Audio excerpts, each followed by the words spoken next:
Hey everyone, Jack with the DroneDJ. I have a couple of selfie drones for you. We're going to take a look at the AirSelfie version 2, as well as a less expensive option from JJRC. We'll be right back.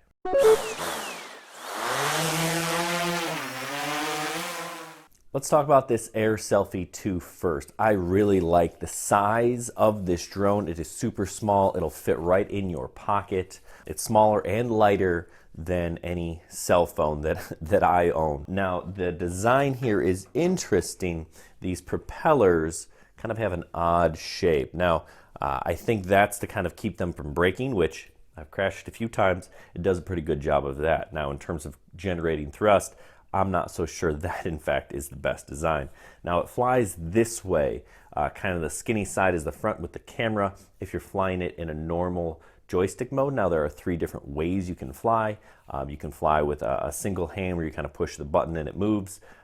Then there's an intermediate mode, which is a little bit goofy. I had problems with that. And then expert mode is normally how I would fly. Now in the first 2 modes, the camera faces you because it is a selfie drone, so you can take selfies. And we'll show you some selfies of this in a second. The camera is quite good. I really do like the camera on this drone, 12 megapixels, that's pretty solid. Now it does not have image stabilization, but you're not gonna be flying this drone around for video. You can, but that's not really what it's intended to do. It was intended to take selfies, and that is one thing that this drone excels at. It also comes with this neat holder/charger. It's a power bank. You slide the AirSelfie drone in, and it charges. You can also charge your cell phone from this. If you have an adapter, it's a USB-C, but it is a pretty unique, portable, easy to take this with you on the go. You can throw this in your bag or your purse, and you'll always have your selfie camera or selfie drone with you. Let's talk about what I don't like about this drone, and that's actually flying it as a drone. Like I said, the one thing it does excel at is taking selfies.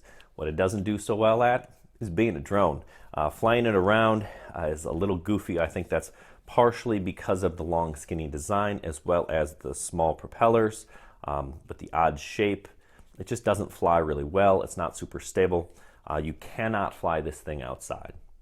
Just doesn't do well in any sort of wind. This was made to be an indoor drone to take selfies, and it does a pretty good job of taking selfies. This is the JJRC H59. It was absolutely meant to be a clone of this thing. It's obviously a little bit bigger. It's made of plastic. It doesn't have the nice aluminum finish that this does. Now, the AirSelfie 2 is going to cost you about 200 bucks. Sometimes you can get it on sale for about 150. This is going to cost you about 70. These two actually have quite a bit in common, but there are some major differences. First, they both have optical flow. Now this one has an additional sensor in the bottom, so it can help, but the optical flow in both of these is pretty good. They stay fairly stable. I'm going to actually give the edge to the JJRC. The wider wheelbase actually helps it be a little bit more stable. Battery life on the Selfie is a little bit better. I'm going to get closer to 5 minutes, but I'm only at about 3 with this one, so that kind of stinks. It is kind of a heavier drone. Now the camera on the JJRC is not nearly as good as the AirSelfie. It actually is a very narrow field of view, so you got to get pretty close to get good selfies. I'll show you some selfies of this one as well. It's a decent 1080p camera, not the best, but certainly not the worst. Now this one from JJRC actually has brushed motors. That means over time brushed motors will wear out, whereas the AirSelfie actually has small brushless motors, which I really like. Camera on this JJRC is actually adjustable. You can move it up and down manually, not with the phone. It does fly a little bit better in terms of actual flying ability. I can fly this outside, not on a windy day, but on a very nice day, I can take this out and fly it around. It is actually easier to control than the AirSelfie as a drone.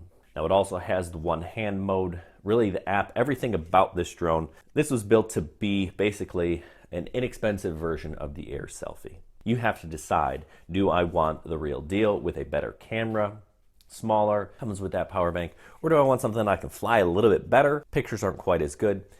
That's up to you. I wouldn't actually recommend either one of these drones.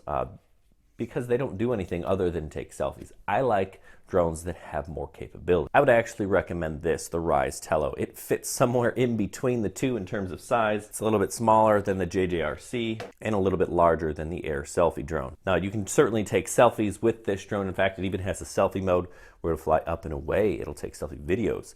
But the big thing about this is the 5-megapixel camera has electronic image stabilization. That means as it moves back and forth, it'll smooth out that video so you don't see it shaking around. So you can fly this as a drone, you can use it as a selfie drone. It just has a whole lot more applications. It's a better drone, costs you about $79, so just a little bit more expensive than the JJRC H59. If you really need to up your selfie game to the next level, take a look at one of these, or like I said, the Rise Tello. It's a lot of fun. You can take pictures, throw it on your Snapchat story, your Instagram feed, whatever it is that you do with those selfies. Selfies aren't my thing. Flying drones is. Hey, thanks for watching. Make sure you check us out on DroneDJ.com, where we'll keep you up to date on the latest drone news as well as drone reviews. Don't forget to subscribe to our YouTube channel. We're giving away a drone on that channel right now, so make sure you subscribe to take advantage of that.